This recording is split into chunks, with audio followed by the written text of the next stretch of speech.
Halo teman-teman mahasiswa, sebagai pembuka kuliah umum kita, saya ajukan pertanyaan ini dulu ya.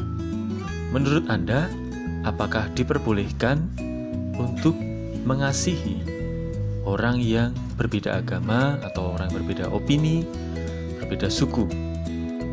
Apakah itu baik? Ya. Hal ini saya tanyakan karena menurut filsafat Jainism, mengasihi orang yang berbeda dengan kita itu tidak baik, tidak aman.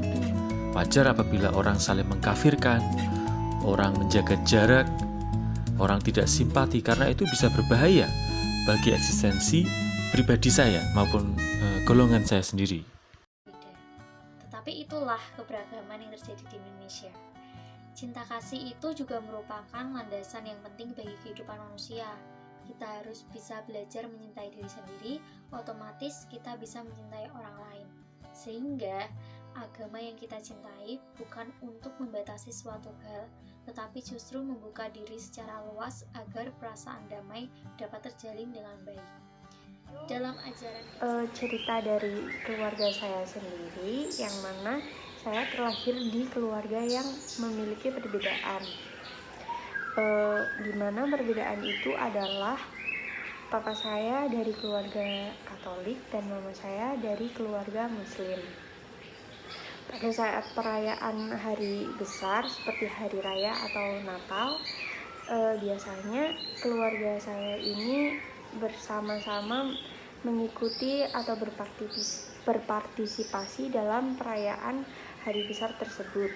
Misal di hari raya Idul Fitri, keluarga bapak saya juga ikut berpartisipasi, ikut bersilaturahmi dan merayakan hari raya Idul Fitri tersebut. Dan pada saat perayaan Natal, saya dan mama saya juga ikut dalam perayaan Natal tersebut. Dan di dalam perbedaan tersebut saya melihat terdapat cinta kasih dan rasa toleransi yang besar dari keluarga saya. Sekian, terima kasih. Wassalamualaikum warahmatullahi wabarakatuh. Cinta kasih, teman-teman, adalah hal yang sangat universal. Begitu luas dan universal. Bahkan sampai para ahli-ahli agama juga mulai kebingungan untuk mengartikan apakah saya hanya mengasihi teman-teman satu agama saya, atau saya juga boleh mengasihi teman-teman dari agama lain? Apakah saya hanya mengasihi dari satu suku atau suku lain juga? Penjelasan sambil jalan ya. Ada banyak aspek yang ditimbulkan karena cinta ini ya. Cinta yang lebih dari perasaan ya. Cinta yang sejati begitu. Profesor Diana misalnya dari Harvard University mengatakan bahwa konsekuensi dari cinta itu ada dua.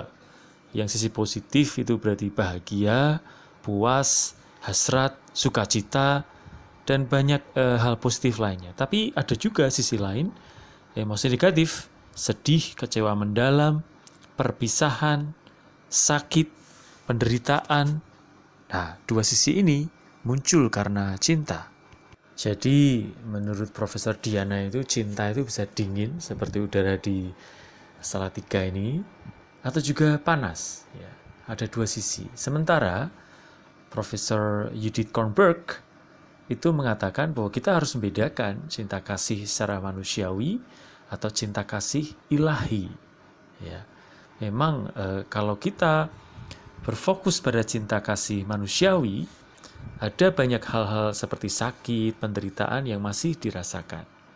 Wah, mulai gerimis. Tapi kalau kita fokus pada cinta kasih ilahi, semua akan baik-baik saja. Ya, kita flashback sebentar beberapa pendapat teman-teman mahasiswa tentang kasih. Ya. Ada beberapa teman-teman yang akan saya bagikan sharingnya dari video reaction kemarin. Seperti ini. Tentang cinta kasih.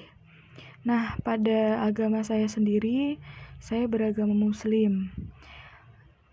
Menurut agama Muslim atau agama Islam,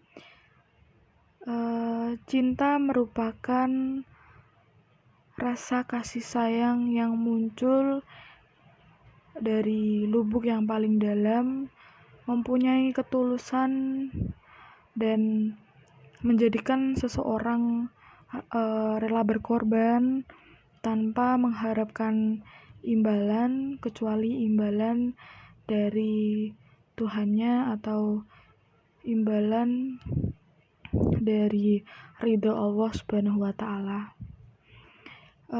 Hal ini telah dijelaskan pada Quran surat At-Taubah ayat 9 ayat 24 yang berbunyi, jika bapak-bapak atau pembesar dan nenek moyang, anak-anak, saudara-saudara, istri-istri, kaum keluargamu, harta kekayaan yang kamu usahakan, perniagaan yang kamu khawatirkan kerugiannya, dan tempat tinggal yang kamu sukai, lebih kamu cinta daripada Allah Subhanahu wa Ta'ala dan Rasul-Nya, dan dari berjihad di dalam jalannya, maka tunggulah sampai Allah mendatangkan keputusan azab-Nya, dan Allah tidak memberi petunjuk kepada orang-orang yang fasik. Unsur dalam diri manusia, yaitu satria dan benawa, atau yang sering disebut dengan sisi baik, yaitu satria, dan sisi buruk, atau sisi jahat, yaitu benawa. Drikarya menekankan pentingnya cinta kasih. Jika ada benawa, harus dikembalikan lagi ke cinta kasih.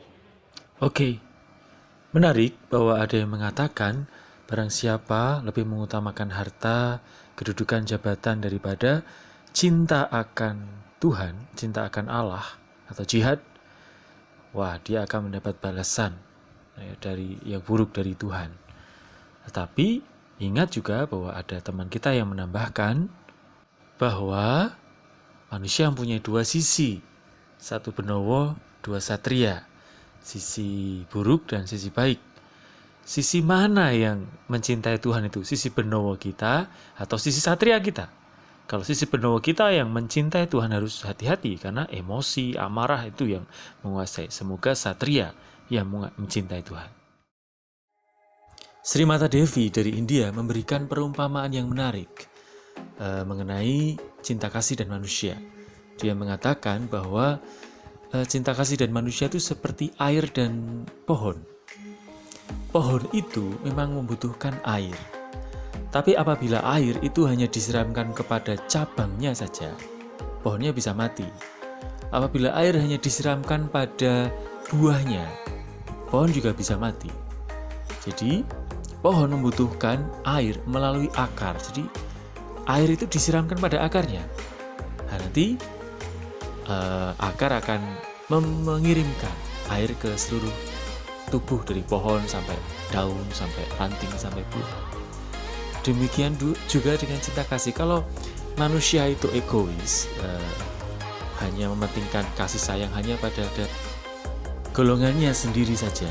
Jadi misalnya yang beragama Katolik tidak boleh mengasihi orang yang beragama selain Katolik. Orang yang beragama Hindu hanya boleh mengasihi orang yang beragama Hindu. Maka kemanusiaan bisa mati.